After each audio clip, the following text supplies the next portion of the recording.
Depuis un an, nous avons mis en place, en partenariat avec la ville de Saint-Quentin, un certain nombre de réunions d'information-formation.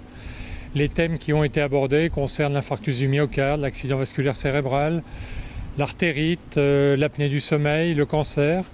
On a eu un succès évident sur ces informations-formations. Et donc cette fois-ci, nous abordons le sujet qui concerne les urgences et donc ce qu'il faut faire ou ne pas faire. L'idée est de pouvoir balayer très largement les situations d'urgence auxquelles on peut être confronté.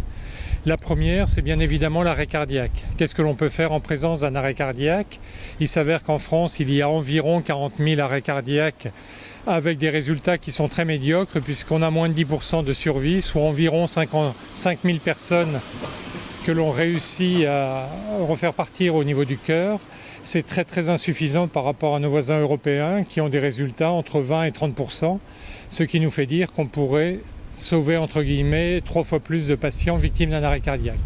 Pour cela, il y a le massage cardiaque externe, il y a la défibrillation, il y a toute une conduite à tenir qu'il est important de connaître, d'où l'importance de la formation en gestes de secourisme, en sachant que globalement, il n'y a qu'un tiers des Français qui connaissent les gestes nécessaires dans cette situation-là. Une autre situation très préoccupante concerne l'accident vasculaire cérébral. On sait qu'en France, il y a environ une personne atteinte d'un accident vasculaire cérébral toutes les 4 minutes environ.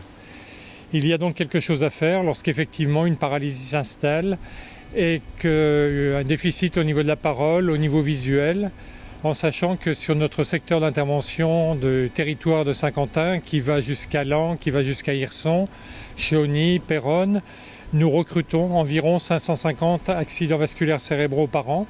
On devrait normalement en recruter 800. Donc il y a encore une marge de progression importante, en sachant que là, chaque minute compte.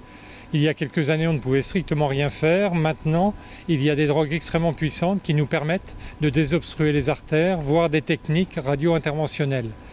Et là, on peut s'en sortir sans séquelles. Mais il y a une contrainte, c'est qu'il faut qu'on puisse intervenir dans les 4 à 6 heures maximum. D'où l'importance de rejoindre, dans les meilleurs délais, une unité neurovasculaire. Une autre situation d'urgence concerne les infarctus du myocarde. On a sur le secteur de Saint-Quentin, donc le grand arrondissement, une prise en charge d'environ 150 infarctus par an. Là aussi, nous devrions en avoir davantage. Et là aussi, chaque minute compte, puisqu'il existe des techniques par coronarographie, des obstructions artérielles qui permettent, dans un nombre non négligeable de cas, de s'en sortir sans séquelles. D'où l'importance d'une alerte extrêmement précoce qui va nous permettre une prise en charge médicalisée. Un autre point concerne la crise d'asthme, par exemple. Il y en a 4 millions d'asthmatiques en France. C'est une pathologie chronique qui est prise en charge très bien par le médecin généraliste, par les pneumologues, parfois SOS médecins. Mais il s'avère qu'il y a un certain nombre de situations où la crise d'asthme est particulièrement grave et qui va donc justifier d'une prise en charge médicalisée hospitalière. Il y a aussi les accidents domestiques. Le premier qui intervient en ligne de compte, ce sont les brûlures. On pense qu'il y a plus de 400 000 brûlures brûlées en France. Il s'avère qu'il doit y en avoir beaucoup plus, dans la mesure où tout un chacun s'est déjà brûlé à son domicile, sans pour autant qu'il y ait une prise en charge médicale. Mais il est important de savoir ce qui relève de la prise en charge médicale par le médecin traitant, parfois par des structures hospitalières plus importantes. Il s'avère donc nécessaire de connaître les critères de gravité des brûlures et de savoir ce qu'il faut faire. Les recettes de grand-mère n'ont pas tout à fait ma faveur, dans la mesure où elles n'ont pas forcément fait les preuves de leur efficacité et parfois elles s'avèrent très néfastes. J'ai rien contre la mise du beurre sur la brûlure, mais c'est quand même pas une recette de cuisine, il y a certainement d'autres choses à faire, d'où l'intérêt de connaître les moyens pour soulager une brûlure et pour la traiter efficacement.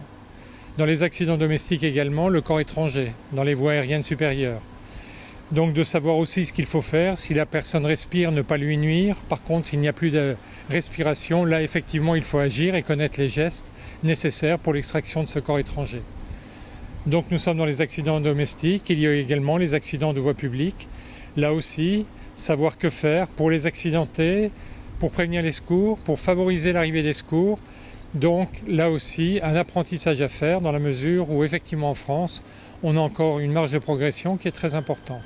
Et c'est donc le but de cette formation-information qui aura lieu le 12 mars à 19h au centre social Artois-Champagne, qui va permettre donc d'aborder toutes ces questions d'extrême urgence, voire d'urgence tout à fait relative, mais d'avoir des réponses sur les conduites à tenir en attendant une prise en charge médicale.